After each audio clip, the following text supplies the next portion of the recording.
Welcome quilters to Snippets with Patterns by Jen. This week we are doing a tutorial on using 1.5 yards of Minky fabric to make a child-size blanket and a doll blanket. To start with, I recommend cutting out the doll size first because that's going to be a smaller cut to deal with. And you're going to cut 15.5 by 17.5.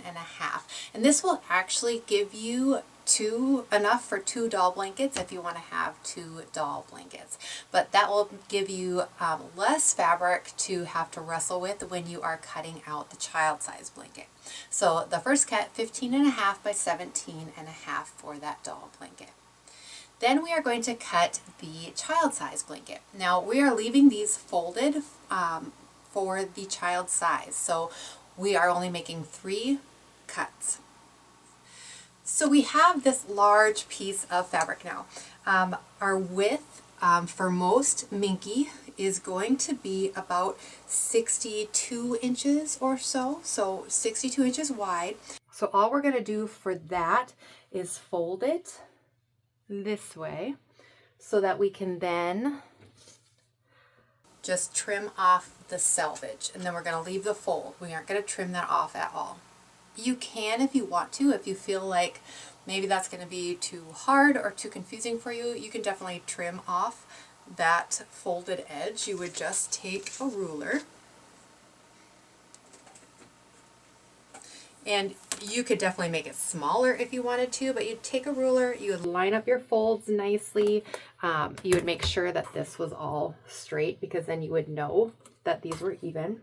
So you would make sure this was all, edges were all together and aligned, right? And then you would line up the fold on your mat, and then you would come here and you would just, and please take your time to make sure these folds are correct and the lines are, I'm just doing this quickly to kind of give you a quick little example, but make sure that all of this is straight and even. But you're just going to come then with your ruler and you're just going to line it up right on the edge.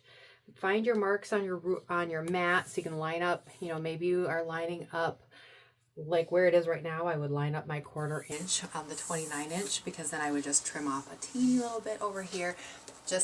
But you could take off an inch as well if you want to just have an open side that you don't want to have to deal with a fold. You can do that. But for me, we're going to keep that fold. So we're going to keep it folded.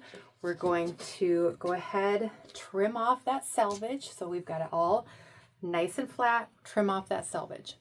And then we're going to open it up and we are going to go ahead, fold it in half, just because we don't have, well, unless you have a really big cutting mat, but my cutting mat isn't going to give me enough room to keep it completely open to make these cuts. So I'm going to fold it in half that way, and then I'm going to fold it again. And then you need to make your cut at 36.5 inches, which is 18.25 inch. We will go ahead. Now this, I've already made this cut, so I'm just kind of walking you through this. So it's not, and I've already made this cut, so you're not going to see it lined up perfectly and correctly. There's a lot of bulk here, so make sure you get all of these, all of the wrinkles out as well so that everything is laying flat. And you're going to come with your ruler and your rotary cutter and make that trim at 18.25 inch. Now you are dealing with a very thick amount of fabric, so you need to be careful when you're using your rotary cutter. It's also important to have a nice sharp rotary cutter when you're doing this. If your rotary cutter is dull and you have to really push to get that cut made, that's when accidents happen because you're pushing so hard and you're forcing it so much. That's when it slips, that's when rulers slip, fingers slip, things get cut that should not be cut. So a sharp rotary cutter blade actually makes a safer cutting situation. So make sure you change those blades. And if you are new to quilting and you're new to changing rotary cutter blades, or you just need a quick little how-to or refresher, I'll put in the description, I have a 2-minute tip with PBJ video on how I keep all those little pieces when I'm changing that rotary cutter. I'll put that link in the description. Again, not everybody needs it, but if you are new to quilting, we want to make this as simple and easy and productive for you as possible. So nice sharp rotary cutter blade goes a long way to not only making quilting more enjoyable, but to keeping you safe. So be careful with those rotary cutter blades. All right, we have this all cut up now, so we are at 36.5 inches long, and then this is going to be about 31 and a half, 32 inches wide this way. When you open it up, it'll be about 61, 62, depends on the width of your the fabric, but we're going to leave it with the fold. We aren't going to cut that off. So now we're going to take it and we are going to take this big long piece and we're going to fold it right sides together. And we have it like so. So we have, again, that fold. We've just folded it right sides together. You're going to have a short side, top and bottom. That's going to be your 31, 32 inch side. And then you're going to have your long side, which is your 36.5 inch side. And we are going to go ahead and clip these before we take them to the sewing machine. Now I like to start at the corner that is open, not the folded one. So we're going to go ahead, take a clip and make our way towards that fold. That way we know that these ends are even and together, and we're going to be bringing this, we're not going to pull it, we're not going to stretch it, but we're going to just make this sure that this fabric is coming all the way over here to the fold, and that's going to be our center. And it's going to be nice and centered, and we aren't going to have extra fabric coming over the edge because we didn't do this correctly. So now I'm going to switch to a walking foot on my sewing machine. So if you have a walking foot, I recommend highly that you use that. If you don't, that's not a problem. You just want to maybe slow down your stitching so that you are making sure your fabric is feeding through evenly. Because of the way Minky is, it's thicker, but the underside of it is also a little sticky, isn't maybe the right word, but stickier. So, and your feed dogs are going to catch it and pull it through differently than your presser foot. So you'll want to make sure that if you don't have a walking foot, that you're going slowly. Put on some quilting gloves. Those are gloves that have the little rubber dots on them. Put on some quilting gloves and guide that fabric through. You're not going to want to push it. You're not going to want to get back there and pull it through. You want it to feed through evenly, but you will go ahead and let the feed dogs pull it through, but you want to guide that top fabric through as well. Quilting gloves will help you do that without pushing, because I find that with fabric, and I'm going to clip this last one, even though it's a quarter, we're going to clip it all the way.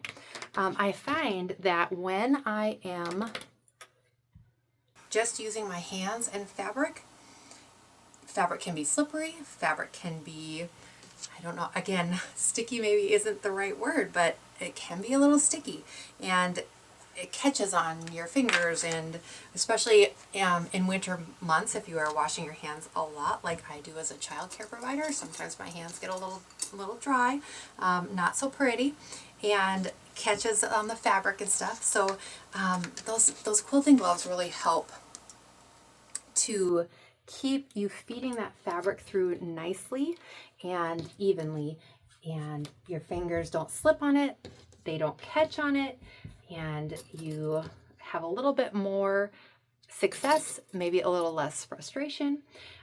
Now, you don't have to get fancy quilting gloves. For many years, I used gardening gloves. So if you find go into the garden section, depending on where you are now, maybe they're clearance because it's cold and snowy out. And you get the ones that have just those rubber dots for gardening, because it protects you from whatever you're dealing with in your garden.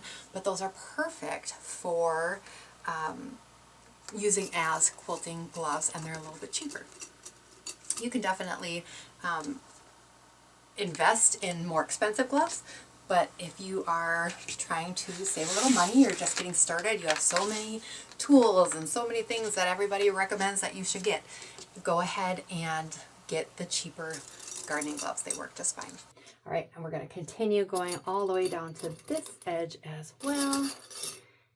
And now if you don't have clips, you can definitely use pins. And I do recommend, I've said before in other videos, I'm a pinner, I'm a clipper. I like my fabric to stay in place. Now, you don't have to if you don't want to. This, especially though with Minky, when I am clipping or pinning, and I do both, if my clips are over by the sewing machine and not by my cutting table, and I want to be just working on something, and apparently I'm lazy and I don't want to walk over there, I will go ahead and pin. That doesn't matter. But with Minky, because as I said, it's thick, it's slippery, it's whatever. By pinning, we're making sure that this feeds through evenly as much as possible. So we are all the way down. Okay, now our next step, we're going to sew all the way around. We're going to use a 1/2 inch seam allowance. We are making this for a child.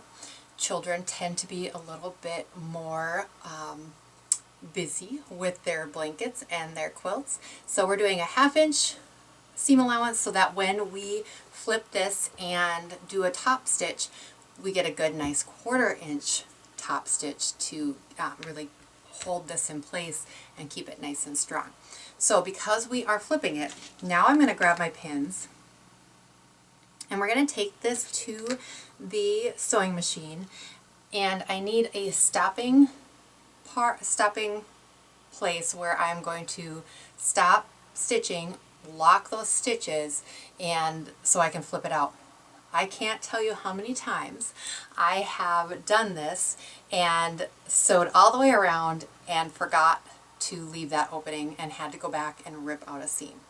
I can't tell you how many times. So my recommendation is to just throw a pin in there to remind yourself that you need to stop and not do a little back stitch or a knot stitch there and get that taken care of. So we're going to take this to the sewing machine and sew that 1/2 inch seam allowance. We're going to do the same thing with the doll blanket. So this is the same thing. We're going to leave it folded. We're not going to deal with trimming this off unless you want to, unless you feel like it's just going to work with your brain, with the way your brain works better to trim off that edge a little bit and have 4 open spaces. Go ahead and do that. We are going to open this up, fold it right sides together, and do the same thing. Now, even though it's a smaller piece, I'm going to line these up. Even though it's a smaller piece of fabric and a smaller blanket, I'm still going to clip. I'm still going to pin. I want to do all of the same things that I do with a larger one for a smaller one. So I'm going to go ahead and clip all the way. I'm going to mark my stopping point with a pin so I remember to take this out, and then we'll flip it and we'll go through turning our corners and doing our top stitching and finishing up our little blankets. Okay, we're going to sew the child size blanket. So I'm going to start, it's going to be hard to see, but I'm going to start at the fold and sew all the way around to where I marked that pin. So I'm going to just go ahead. I don't need that in. We're going to sew a 1/2 inch seam allowance on this. So we'll get that set up. I'm going to take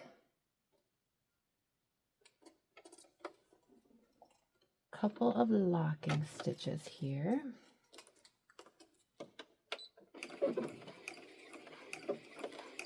Okay. All right, and then we will go.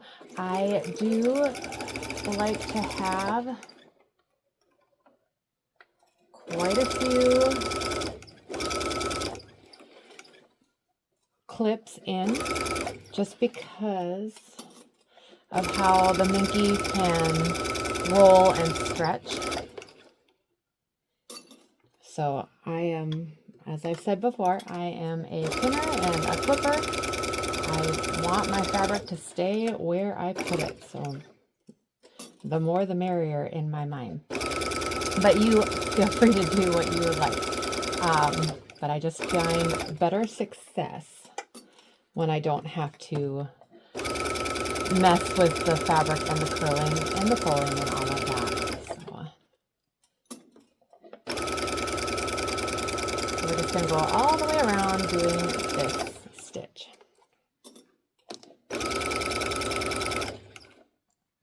Okay, and we're going to stop at that half and just pivot, half inch, and just pivot and continue on.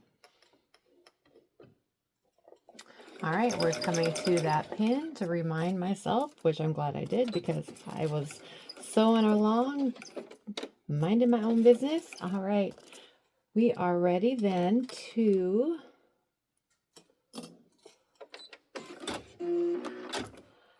clip our corners and flip. Now we're going to clip the corners that we've sewn here, but we are not going to clip this corner that we have not sewn. Okay, so we'll come down to the folded corner here. We'll clip that one, but we are not going to clip the one that is down by the opening. So clip these. Okay, and I'll take you back to the cutting table where there's more room for you to see, but I'm going to finish this tutorial out with the doll blanket as it is a little smaller, a little easier to go through. So meet you back at the cutting table.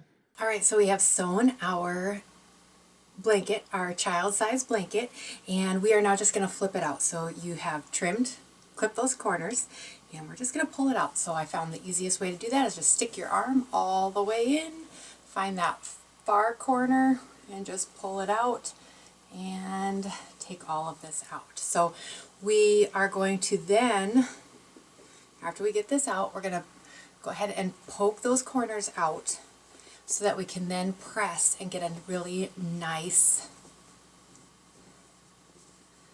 edge that we can top stitch. So we're going to go ahead, pull that out, do those corners, and I'll show you this with the doll size blanket because it's a little easier to watch, but this is our child size. I'm going to pull in the doll size now. I'm going to continue going over the rest of this with the doll size blanket because it's just smaller and easier to work with. You're doing the exact same thing with the child size blanket as you would with the doll size blanket, but I'm just keeping it right on my cutting mat area so that it's easy to see and the lighting is good for you. So we're going to now press. We flipped out the fabric, we've turned it in right side out, and we're going to press. So to do this, you can kind of see where, especially with the Minky, you get that line there because that's where our stitching line is. Our corners are all pretty because we popped them out all the way around, except for that one, and we're not going to do anything with that one. Remember, we're not going to clip it, nothing with it. Okay, we're going to leave it. But we are going to press the rest of these. So you're going to take a hot iron. If you are unsure if your iron is too hot, make sure you practice on a piece of extra Minky.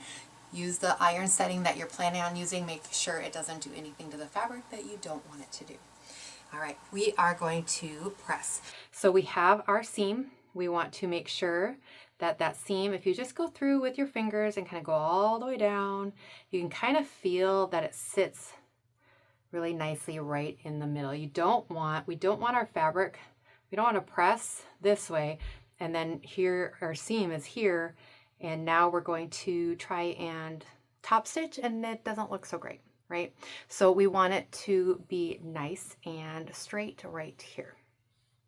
And we'll go all the way around with that. We're going to take our hot iron and we're just going to press straight down. Do not go back and forth on this. This is very stretchy fabric. We worked really hard to keep the fabric where it is, and we don't want it to do anything bad, right? And so give a good little press so it's a nice straight edge. We're going to go ahead. Same thing with this side. Just make sure. Now I like to make sure that when I am, going back and forth with this, that either way, the top, because this is going to be my front, I want to make sure I don't see any of that back over here. I want to make sure it's all kind of, maybe not necessarily turned under, but it's pushed so that the top is what the top fabric is on top as I'm pressing this. So again, just a quick hot pressing straight down. All right, now we're coming to the part where the opening is. And we want to press that opening, we want to press the fabric under so that we're getting our seam allowance for that before we do our top stitch. But first I'm going to press the seam that I already have sewn. I want that part already pressed so that it's nice and flat, and I can use it actually to help with guiding the pressing for that opening. Okay, so it's nice pressed. We have a nice edge right there. So now we're going to come to the opening, and this fabric is going to just nicely roll under for us because I said so, right? It's going to roll under for us. We're going to keep it nice and even, just like that. We're going to come in, hot iron. And now, because we want to keep that folded under, even though we pressed it, we have to move it to the sewing machine. We're going to come in and clip or pin right along that edge to make sure that we are keeping it closed. Now, we're going to go to the sewing machine. I'm going to have you start doing the top stitching on the folded side of the fabric. So you're going to put your sewing machine here. You're going to do either a back stitch, or if your machine has the ability to do a knot, you're going to do that. You're going to stitch all the way around. You're going to come here and sew this opening shut. You can see it's already kind of opening up there. So when you get to your machine, make sure that you just take a minute to get that fabric folded. It's fabric. You can make it go where you want it to go, right? So we're going to go ahead, sew that. You're going to sew all the way around and come to the end here. Now, if you are not using Minky, or maybe you're using Minky and a different back, maybe a flannel back, this is or a flannel top and a Minky back. This is a great time if you are, when you are top stitching. We're doing a 1/4 inch top stitching stitch. So we've done a 1/2 inch seam allowance. So we have a lot of extra room here that we can do a fancy little stitch using our fancy stitches on our sewing machine. You can do flowers or hearts. There are some extra little swirlies, whatever whatever you want to use. You could do a really nice top stitch with a fancy stitch from your sewing machine. I'm not going to do that on this one because it is Minky on both sides. I don't want to deal with the mess of feeding this thicker fabric through. I just want it to be done, right? So I'm just gonna do a straight top stitch. I'll do a longer stitch, probably a 3, because I piece at a 2. I'll probably do a 3, maybe 3.5, and get a nice long top stitch to go around. And then we are done with the blankets. Again, you're doing the same thing with the child size as I am doing with the doll size. All right, so let's top stitch our doll size blanket. Now you're going to top stitch the child size the same way. I'm just going to show you on the doll size because it's a smaller one and we'll go a little faster. So we have our opening here. It's clipped, ready to go, but I'm going to actually have you start the top stitching on your fold, okay? So we're going to make sure we have it all nice and straight. So give it a little shake as we go here. We're going to start at that top corner of our fold. I'm going to up my stitch length to 3.5, and I'm going to go ahead. We did this 1/2 inch seam allowance up here, so we're going to do a 1/4 inch seam. And so I'm going to use my walking foot because again, this is Minky and it's thick. So I'm going to use the outside of my walking foot as my guide for the 1/4 inch, but that means I'm going to move my needle over to the right. So we'll move that over. Okay, so that will give me my 1/4 inch. And you could leave it if you don't want to move your needle over. You can definitely leave it where it's at. But I like to use with the Minky, because it's thicker and it's also more slippery. I like to be able to use both of the feet on the walking foot to pull that fabric. If I'm using that 1/4 inch mark on my machine, I'm not really getting all of the grip on that walking foot. So that's why I like to go ahead and use the walking foot as my guide, the edge of that. So I'm going to start a little bit from the top. I'm going to go ahead, hold your thread, do a couple locking stitches, and then we'll go ahead and start stitching. Now you'll want to check after you get far enough along, because sometimes Minky is funky and you just want to make sure your bobbin thread and everything is correct under here, not getting loopy. All right, I think we're good to go. We're going to go ahead, go all the way down.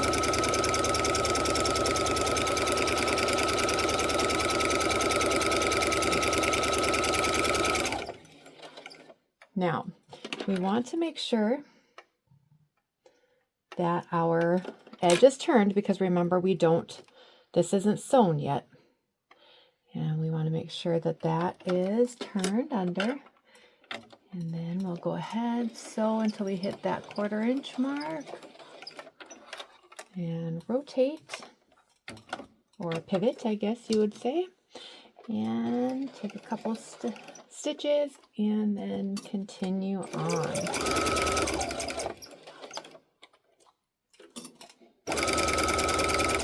What I like about taking the 1/2 inch seam allowance with the Minky is that when we do have those openings, because Minky fabric is sometimes difficult to work with, having that 1/2 inch seam allowance and then being able to do our top stitching at a 1/4 inch just really makes it much easier to do this top stitching at. All right, and we'll just go ahead and do that all the way around and come to the other side. All right, so as you come now to this side, we're going to try and go right over the seam that we've just sewn. Take a couple locking stitches if you have them. You can try and back stitch a little bit. Otherwise, if you don't have a locking stitch and your back stitching doesn't work on your Minky because you have the walking foot doesn't always back stitch very well. If you don't have an up and down, you'll want to just you can take your stitch length way all the way down, as small as it will go, and take a couple of little stitches. That'll lock you up a little bit. And then if you really want to make sure, if you're nervous about these stitches coming out, go ahead, turn your fabric all the way around, and then this is basically doing a back stitch. You can come back up that way. All right, and now all you need to do is trim off those threads, and you have a beautiful baby blanket or doll. This is a doll blanket. But you have a doll blanket and a baby blanket child. And now from a simple 1.5 yards of Minky fabric, we have a really soft, sweet child-sized blanket and a matching doll-sized blanket to gift to a little one. So I hope you enjoyed that tutorial, and I will see you back in 2 weeks for the next tutorial with Snippets with Patterns by Jen. Go make something you love.